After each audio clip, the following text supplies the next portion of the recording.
Namaste, Namaste everyone. Welcome to NEET and JEE Mains classes. After a long time we are meeting again. You have studied all questions, some of the chapters. Namaste, welcome to the class. Hope you are doing well. You have studied for CET and written examination in the midst of COVID, and you have got the results now. And you may be happy, or sometimes may not be so much happy, but whatever it is. Some of you may be again trying for NEET, right? So, and JEE Mains also. So let us solve some questions related to that too. Let us utilize the remaining time as far as possible. I don't know how many videos I can give. And for other chapters, so I am left with the chapters on that thermal properties, thermodynamics, waves I have finished. You can refer my previous videos. And those who want videos, just message me. I will give you the number. I will send you the videos 94801 98001. So for that I will send the videos of the previous classes. So waves you have finished, thermal properties, thermodynamics, and the rest part of mechanics, motion in straight line, motion in 1 dimension, 2 dimensions, and then Newton's laws of motion, gravitation, rotational motion. These chapters are left with. I will try to complete those chapters as far as possible, and also we will have 1 or 2 model tests, right? That's what I am planning, and I don't know what will happen, because time must permit us to do that, and everything should favor. But whatever it is, we will try to utilize the time, right? Remaining time. Okay, so now I will start with thermal properties of matter. Today, in this class, I can only finish 1 or 2 concepts in that thermal property. Thermal properties and thermodynamics is a very long, huge chapter. So many concepts involved in it. Every bit is very important. And you know, in NEET and JEE, first PUC and second PUC are given equal importance. So we will have to analyze it concept by concept. The first concept is measurement of temperature. We have different scales of temperature: degree Fahrenheit, degree Celsius, and Kelvin scale, right? You know the relations between them. Any temperature, if it is in degree Celsius, and if you add 273 to that, you will get the temperature in Kelvin, right? Any temperature in T degree Celsius plus 273 gives an answer in Kelvin. And if you want to convert the temperature in Fahrenheit to degree Celsius, if any temperature to be written in Fahrenheit, then 9 by 5 temperature in degree Celsius plus 32. So temperature in degree Fahrenheit is equal to 9 by 5 times the temperature in degree Celsius plus 32. And if you want, okay, that's all. Now, see, this formula is used to find out the temperature, and any temperature in Fahrenheit. For example, what is 25 degrees Celsius is equal to? Put 25 degrees here, you will get 5 times 45 plus 32, that is 77 degree Fahrenheit. What is 0 degree Celsius is equal to? 0 degree Celsius is in Fahrenheit. If you want, put the 0 here, then in degree Fahrenheit it is 32 degree Fahrenheit, correct? What is 100 degrees Celsius corresponds to? In Fahrenheit, 100 degrees Celsius corresponds to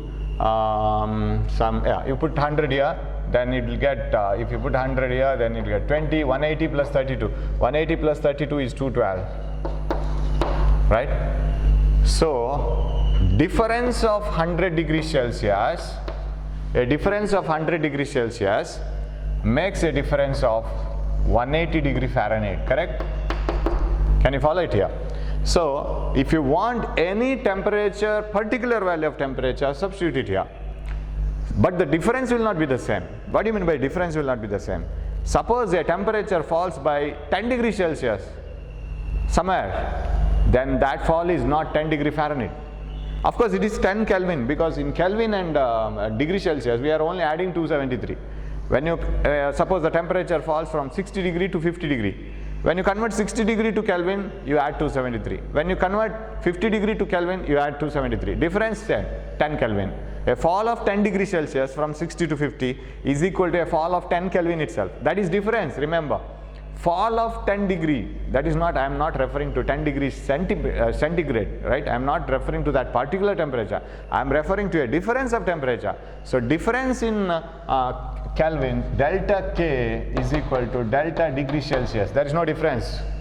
There is no difference between the difference of temperatures, right? So a difference of degree Celsius equal to a difference of Kelvin. But difference in Fahrenheit is not equal to difference in degree Celsius. Suppose the temperature of a room falls from 60 degree to 50 degree, then 10 degree Celsius is the fall, 10 Kelvin is the fall, but it is not 10 degree Fahrenheit. So how to, and of course in both the conversions we will add 32, you can remove it. So any temperature difference in degree Fahrenheit is equal to 9/5 into temperature difference in degree Celsius. Okay. For example, if the question is what is the equivalent value of 25 degrees Celsius in Fahrenheit, directly substitute 25, equivalent value 77 something you will get, because it's 45 plus 32, it is 77 degree Fahrenheit. What is the equivalent value of a fall of 25 degrees Celsius? What is the difference of 25 degrees Celsius in Fahrenheit scale? If the difference is needed, then what you have to do is you have to substitute it here, right? Hope you have followed it. The difference of 25 degrees Celsius is, if you put it 25 here, then it is 5 times 45 degree Fahrenheit. That is the difference. So a difference of 100 degree is equal to difference of 180 degree. So what happens is when we have different scales, so you can have your own scale, right? You put some, the thermal expansion itself is the principle behind thermometers, right?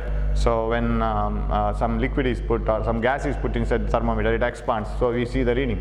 Now expansion may not be the same in all the cases. We have different types of thermometers. You can develop your own thermometer. You take a tube and put some gas or liquid into that, and you measure the melting point at some level, your own scale. You name it by some means, right? Some names, right? You name it in your own name. Its highest temperature may be something else. For example, you see here, in degree Celsius, 0 is the melting point, 100 is the boiling point. Whereas here you see 32 degrees is the melting point, this is the boiling point. So there is a difference in that. So when you have such scales, if you develop your own scale where some digit or some numerical will be the melting point and some numerical will be the boiling point. So if a thermometer scale, say in degree Celsius, measures a temperature at 60 degrees Celsius, what is its value in that scale, the new scale, where the melting point and boiling point are entirely differently named? In such a case, you have a formula. Hope you have understood what is the problem, right? You have two different scales of temperature, and if some temperature is here, what is the value in the other one? That's what is asked. So if it is so, suppose you have two thermometers measuring the temperature of the same substance as X and Y, right? For example, the melting ice is measured as 0 degree Celsius by degree Celsius thermometer. The same melting ice is measured at 32 degree Fahrenheit by the Fahrenheit scale. So if it is so, what you have to do is, you have to use a formula like this.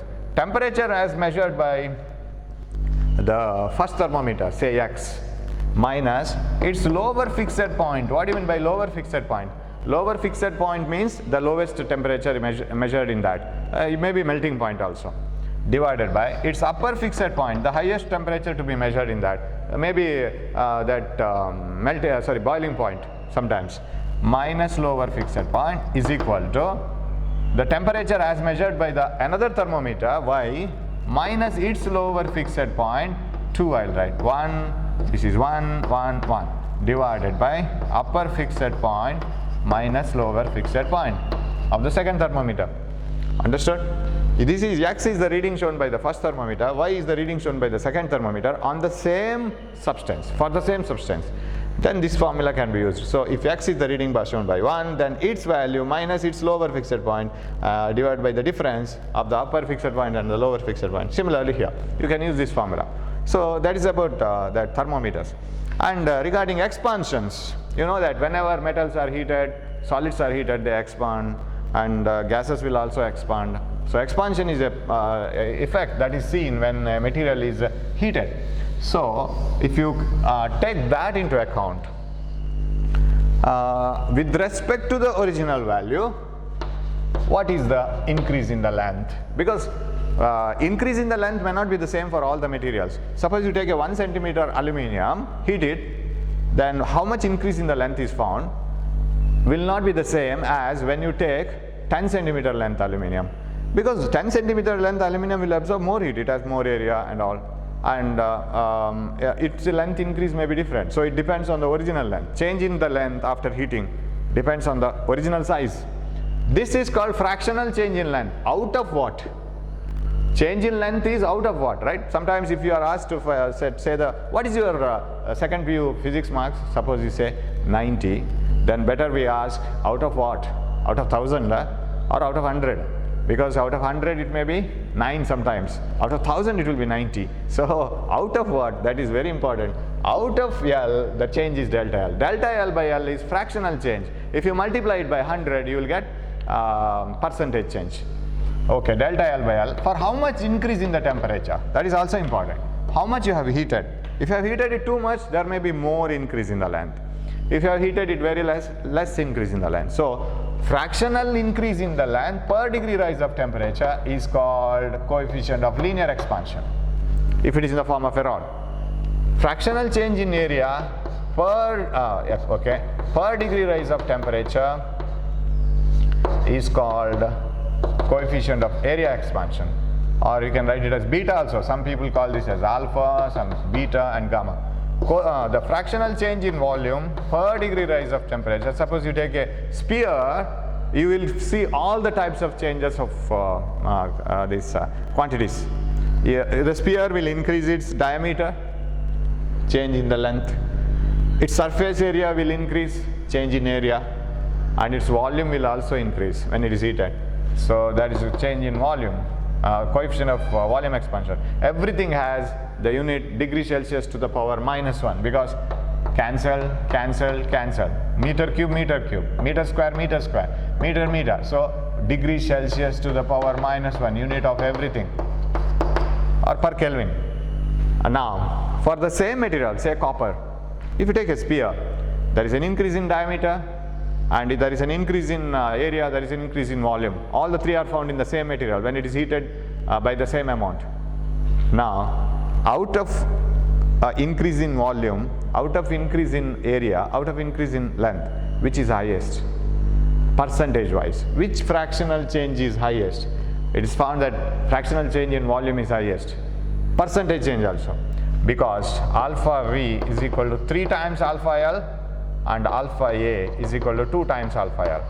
Coefficient of area expansion of any material is 2 times the coefficient of linear expansion. Coefficient of volume expansion of any material is 3 times the coefficient of linear expansion. Okay, so what happens is, so when a material is heated, there will be increase in the length, area and volume. And another thing is, suppose you take a material, right, and when you heat it,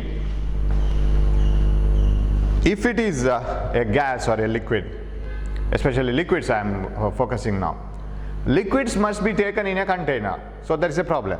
You can't heat liquids as you heat solids. They must be taken in a container. And when you heat it, the container must be heated. So whatever the heat energy is supplied is used to expand the container also. So there is a problem now. When suppose you take water in a beaker, say aluminum beaker, then heat it. As you heat, aluminum beaker will also expand. Now, suppose you don't find any increase in the volume. What is the case then? Whether water is not increasing its volume as it is heated? No, it is increasing, its volume is increasing. But what happens is, by the same amount, the vessel may also be expanding, so that level of liquid may be same. So in such cases, when liquids are taken in a container, whatever the expansion that we see, for example, if a liquid is taken in a beaker and after heating, suppose you get the volume, the level of water here or any liquid here, that may not be the real expansion, because by the time it is heated, the vessel might have expanded. So whatever we see here is apparent. What is real then? You have to add the expansion of vessel also. That is also taken, because that liquid will occupy the expanded volume also of the vessel. So, and even after that it has raised this much, so you have to add both. So whatever the real expansion, gamma, the coefficient of real expansion of volume is equal to what we see here. This is not the only expansion, because the vessel might have expanded, so you have to add this also. Coefficient of real expansion is equal to coefficient of apparent expansion plus coefficient of expansion of the container. Container solid. We will take a solid material as a vessel, and we will heat it. So for liquids, you have three coefficients of volume expansion. One is apparent, another is real, another is container. So you can relate them like this. So coefficient of real expansion of any liquid is equal to the expansion that we see in the container, that is apparent, that is not real, because the vessel might have expanded. So add the expansion of the container, that will be the real expansion.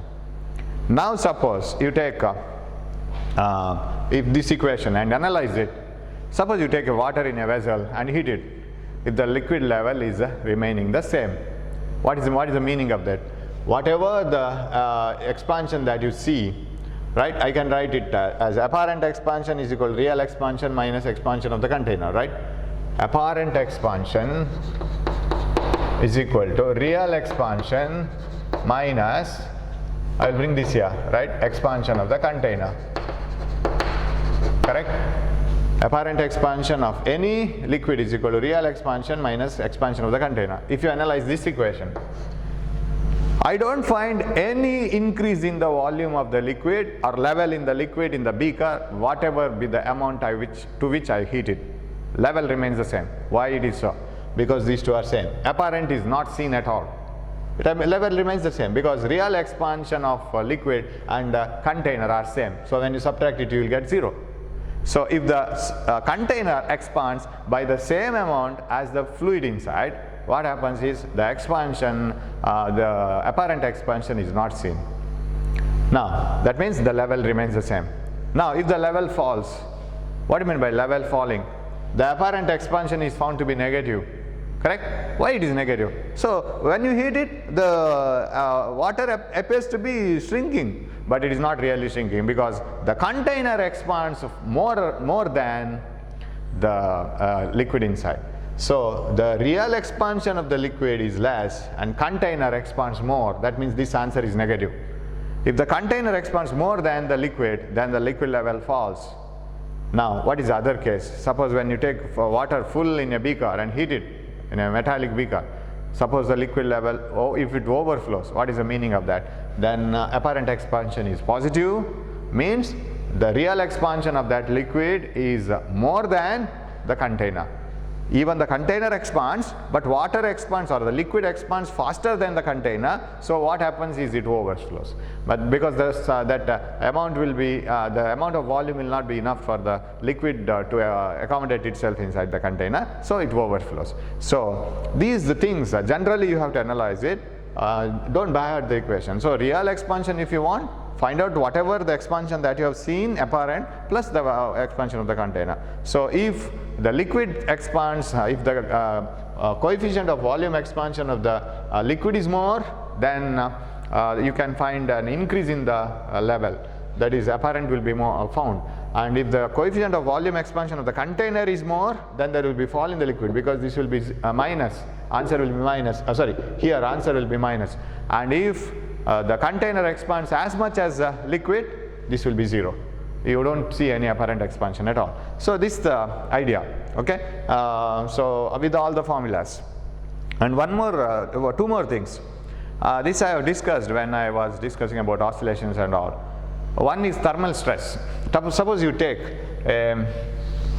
you know that stress equal to force by area, and strain is change in length by original length, right? Change in dimension by original dimension. Suppose you have a steel rod fixed between two very strong rigid supports like this. These supports do not move at all.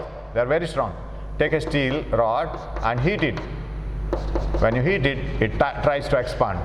But there is no scope for expansion because there is no space at all. So there is a stress developed between the atoms inside. They try to go away, but there is no space because the ends are at rigid support. The ends can't move. So how do you analyze this now? There is a stress developed, so it may bend because of the stress. And so how do you find out that stress or the thermal force developed? We call it as thermal force. Why? Because stress developed inside is because of the heating and because of the expansion. So what is the thermal stress formula? You know that the coefficient of linear expansion is delta L by L per degree centigrade. This much of fractional expansion per degree rise of temperature, that is called alpha. Okay. Then what is delta L by L? Delta L by L is equal to alpha into delta T. Now, the question is, what is thermal force? So, we have here Young's modulus is equal to stress, force per unit area by strain, change in length by original length. So, this can be replaced as alpha into delta T. So, what is F is equal to? F, I will write the formula for F equal to delta L by L into Young's modulus, and A will also come into this point, A. So, what is the thermal force finally? F is equal to Y, Young's modulus, then area of cross section of the that rod, F by A, F A into what is this, alpha into delta T. Delta L by L can be replaced as Y into A into alpha into delta T. Delta T is the increase in temperature. So, you can write the thermal force like this. And yet another concept which you have to get the help from other chapters is oscillations, right? A simple pendulum will have a period of oscillation, right? Suppose in a clock there will be a very thin rod with a large bob like this in the form of a plate. It will be oscillating. So, from here, from the center of mass, you have the length of the rod like this. It will be oscillating like a pendulum. Now, this is very thin. You can take it as an ordinary pendulum. The period of oscillation of the pendulum is 2 pi into square root of L by G. Since this is heavy compared to this part of the pendulum, you can take it as ordinary simple pendulum. That the experiment that you do in first year. T equal 2 pi into square root of L by G. This is the period of oscillation. And period of oscillation is directly proportional to square root of length. If length increases, period increases. It takes longer time to oscillate slowly. If the length decreases, period decreases. It oscillates faster. Takes lesser time to oscillate. Okay, now what about heating effect? Suppose during summer it gets heated. Its length increases by a small amount.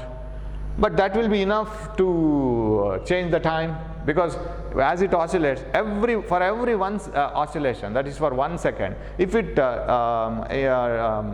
lags behind or if it overtakes the usual time by a small amount, say, by the end of the day, it will be too much then. It may be 3 minutes, 5 minutes lagging behind or moving forward, something like this. So, a pendulum which is set for a particular temperature, if the outside temperature increases, then the pendulum starts oscillating with different time because of heating effect.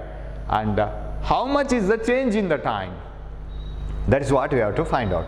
So, I don't derive that equation. The difference in the time, change in the time,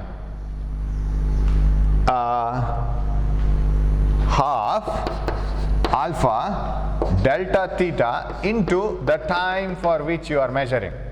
This is the formula. As a usual clock, if it shows correct time, usual clocks show correct time, right? Compared to the usual clock, this clock which has changed its pendulum length will show how much time. That is my question. That change in the time, for example, our clock every day after 24 hours, if it lags behind by 5 minutes because of the increase in the length, it moves slowly, because depending on the pendulum length, the time will be moving, right? Time will be shown. So, the change in the time, the difference in the time interval from the real clock to this clock is equal to half alpha coefficient of linear expansion of the material, delta theta is the change in the temperature from the calibrated value, original value, then time is the time for which you are calculating. 1 day, 24 hours, that is what you have to substitute. 24 hours, 60 minutes, 60 seconds. Because as you wait for longer and longer time, the lagging behind will be more and more, or leading will be more and more. So, this is the formula for the change in the time shown by a clock when there is a change in the length of the pendulum, right? Half coefficient of linear expansion, change in the temperature from the calibrated value, and the time for which you calculate. Okay, so with these few things, we will start some questions, right? Because if I go on discussing the theory, there will be more and more in this chapter. Yes. This is the first question we are going to discuss now. The Fahrenheit and Kelvin scales agree at a reading of. You have to find out at what temperature Fahrenheit and degrees Celsius have have the same temperature. That means you have to equate them, right? So, for example, what is the relation between Fahrenheit and degree Celsius? We don't have Kelvin, right? Degree Fahrenheit is equal to 9 by 5 degrees Celsius plus 32. but they are asking you at what temperature the Fahrenheit and Kelvin scales are agreeing. That means I will convert this into Kelvin, because any T degree Celsius, when it is added to 273, we get Kelvin, right? So what is T degree Celsius is equal to T minus 273, right? So I'll put it here. Degree Fahrenheit is equal to 9 by 5 T minus 273. This degree Celsius. So much of Kelvin. T is Kelvin. This is in Kelvin. Yes, in plus 32. Now their question is, this T Kelvin and this degree Fahrenheit numerically must be equal. That is the meaning of the question, right? The Fahrenheit scale and the degree Celsius scale, degree Kelvin scale, both should be same, showing the same reading. Okay, take both as same. I will take this also as T. Same, right? Same as T, right? T is equal to 9 by 5. I will bring 5. No, not possible. 9 by 5 into T minus 273. Now, can I take common denominator here? Or what I should do? Yeah, I will take common denominator, 5 both sides. Or I should multiply by 5 on all the sides. That's better. Multiply by 5, 5T. Okay, I'll write the equation once. 9 by 5 plus 32.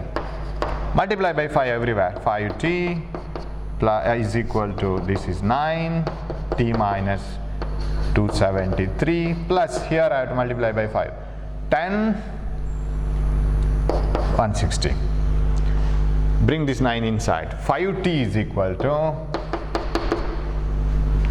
90 minus this one, 27, 2 in hand, 65, 6 in hand, 24, 18 plus 6, 24, then plus 160, correct? 90 minus 273 plus 160, okay. You finish this one. 5T is equal to 90, what is this? 2457 minus 160, 7, 15 minus 6, 9, 3 minus 1, 2, then this is 2. Am I right? 7, 15, 4 yes. 2, 2, 9, 7. You bring this here. 2, 2, 9, 7, it becomes plus. This is 40. What is T is equal to? 2, 2, 9, 7 divided by 4. So what is this equal to? 5 times 2 remaining, right? 6 times, not 6 times, 5 times 4 remaining, some 9 times, correct? 559 something, right? Yeah, no, not getting the answer. Somewhere we have gone wrong then. It is not 559, but the nearest answer is this one, Kelvin. Why did we go wrong? 9 by 5C plus 32. Anywhere multiplication? Do 70 T minus this 160 is correct, right? Yeah, that is correct. 5T 160 plus this is T minus 273. That is also correct. Yeah, 9 into T, 9 into 27, 2 in hand, and 65, 5, 6 in hand, 24, 2457 minus 160. If you 707, 15 and 4, 2297, that is correct. Then by 4, 20. Oh, here I have, last step I have gone wrong. 20 and that is 29, that is 7 times 28, then yes, 574. This is the answer, So if this question is like this, say find out the, when will be degree Celsius and Fahrenheit will show the same numerical value. So many degree Fahrenheit is equal to so many degree Celsius. What you do? You can directly take it from here. Yeah, you need not convert it into Kelvin. So what you can do? You both put it as F only. F is equal to 9 by 5. The numerical value should be same, plus 32, and continue this. You will get the answer. So I multiplied by 5 throughout. 5F is equal to 9F plus 160, same one, right? Then what is the answer? So minus 160 is equal to, so 9F minus 5F is equal to 4F. So correct? 9 minus 160. So at a degree Fahrenheit of minus 40, both will be same. That means minus 40 degree Fahrenheit and degree Celsius are same. Okay, so that is one thing. Yeah. Second one, the temperature at which a block of wood and a block of metal both appear to be equally hot and cold is, that is at body temperature. I think you may be knowing this theoretical question. Because you see, at the suppose you wake up early in the morning and touch a wooden table, it appears to be hotter to you, and a metal vessel, it appears to be colder. That is only because of not the temperature. They will be at the same temperature. Of course, they will not be at the body temperature. They will be at different same temperature, different temperature compared to your body. But they should be at room temperature, correct? Our body will be at a higher temperature, but they should be at body temperature. When they are at body temperature, what happens is, when they are at room temperature, when you touch both the materials which are at same temperature, how do you feel them one hot and another cold? That is only because of thermal conductivity, the rate at which the heat is exchanged. Metals are good conductors of heat, wood is a bad conductor of heat. When you touch a wood and a metal with your own hands, what happens is the exchange of heat becomes faster in metal, and metal absorbs heat energy from your body. Because your body will be at higher temperature, it appears to be colder, but a wooden block, it absorbs heat energy from your body at a slower rate, so exchange of energy at a slower rate, you feel it to be hotter. So always where you feel hot or cold, sometimes when the wind blows during summer, you feel it to be very cold because your heat energy flows to the wind, right? It will be exchanged between the wind, so you feel colder, right? So that is only a feeling, and they appear to be equally hot and equally cold at 37 degrees Celsius, right? Equal hot and equal cold. That is a very special notation. Appear to be equally hot and equally cold.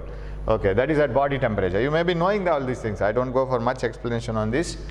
Then third one, a temperature difference of 25 degrees Celsius. You know that, right? Difference they are asking. They are not asking what is 25 degree in Fahrenheit. They are asking a difference of 25 degrees Celsius. So any difference of 20 degree Fahrenheit is equal to 9 by 5 any difference of degree Celsius. So it is 45, right? Yeah. So here is a dot, just marked it. Yeah, 45 degree Fahrenheit. Yes. Fourth one, two thermometers X and Y have the ice points marked 15 degree and 25 degree, and steam points marked 75 degree and 125 degree respectively.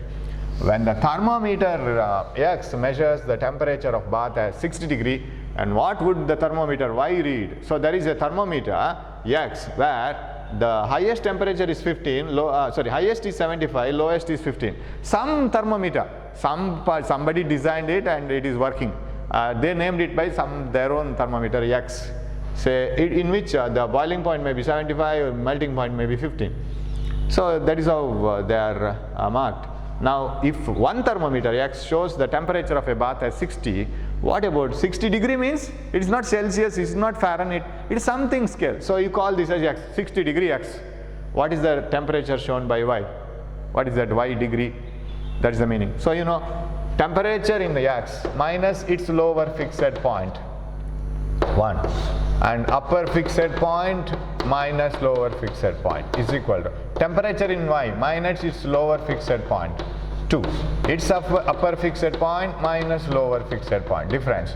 Now temperature in X measures it as 60 minus its lower fixed point, the Y's points 15, right? X and Y order 15 by upper fixed point 75 minus 15 is equal to, what is the temperature shown by Y? That is the question. Temperature shown by Y minus its lower fixed point. Its lower fixed point is 25, higher is 125. 25, 125 minus 25. So that is what you have to solve. Simple question actually. Once you know this formula, it is very simple, and you can equate it to another thermometer which shows different scale again. What is this? 60 minus 15, 45. This is 50, 60, right? 60 plus 15 is 75. This is 100. And what else? y minus 25. Y is the question now. Anything? 15 fours are 4 25s are. This is 75. 75 is equal to y minus 25. Y is equal to 100. 100 degree y. That is the shown here. Yes, this is the answer. So that is the reading shown by the second one, thermometer. So y shows 100 whereas x shows 60, but both are showing the temperature of the same hot bath, and temperature is same, but measuring scales are different. As if we say 1 meter or 2.5 feet, sorry, 1 meter, 2.5 feet, or 100 centimeters, right? So many inches, like that. 5. On a new scale of temperature, which is linear and called W scale, okay, whatever it is, W scale, the freezing boiling point of water are 39 degree W to 39 degree W. W may be anything, right? You can name it as some name. Okay. What will be the temperature on the new scale corresponding to a temperature of 39 degrees Celsius scale, 39 degrees Celsius on the Celsius scale? If the temperature of that hot bath is 39 degrees Celsius, what is its value in that W scale? That is the question. Okay. Now we will write the equation for degree Celsius first.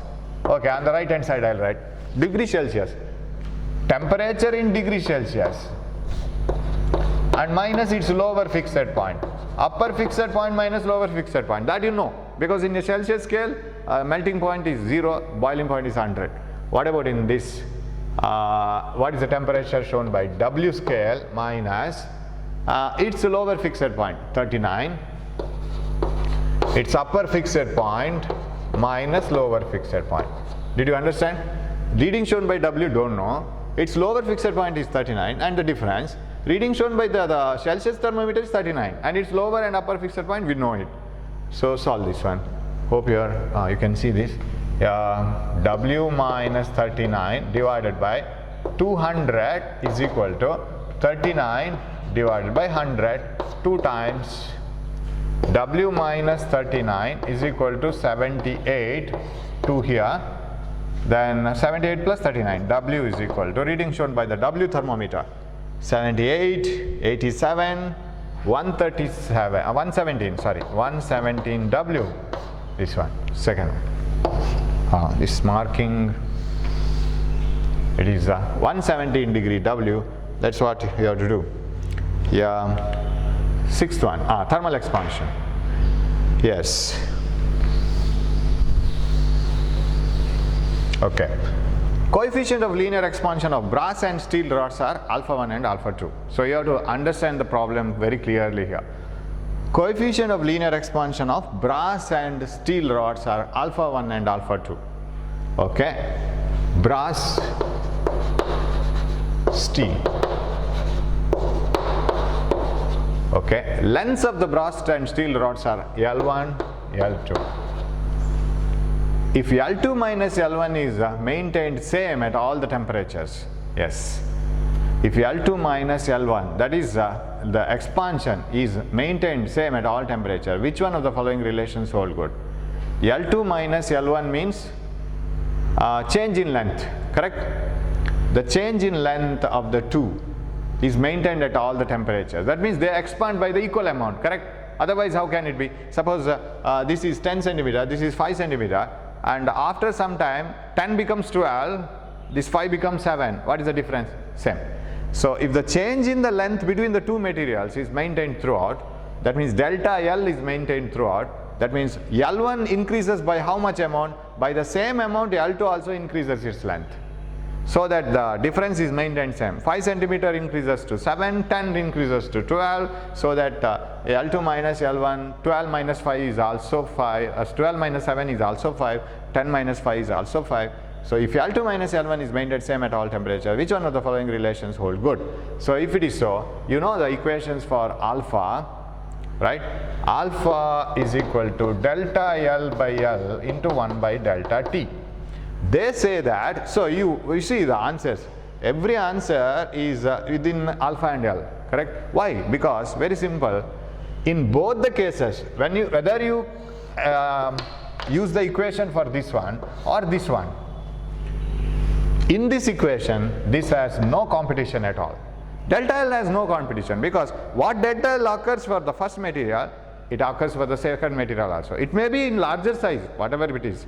The other material, because L1 and L2 are different lengths, but change is uniform.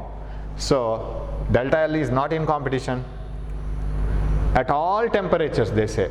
That means you have to heat both of them by the equal amounts, not in competition.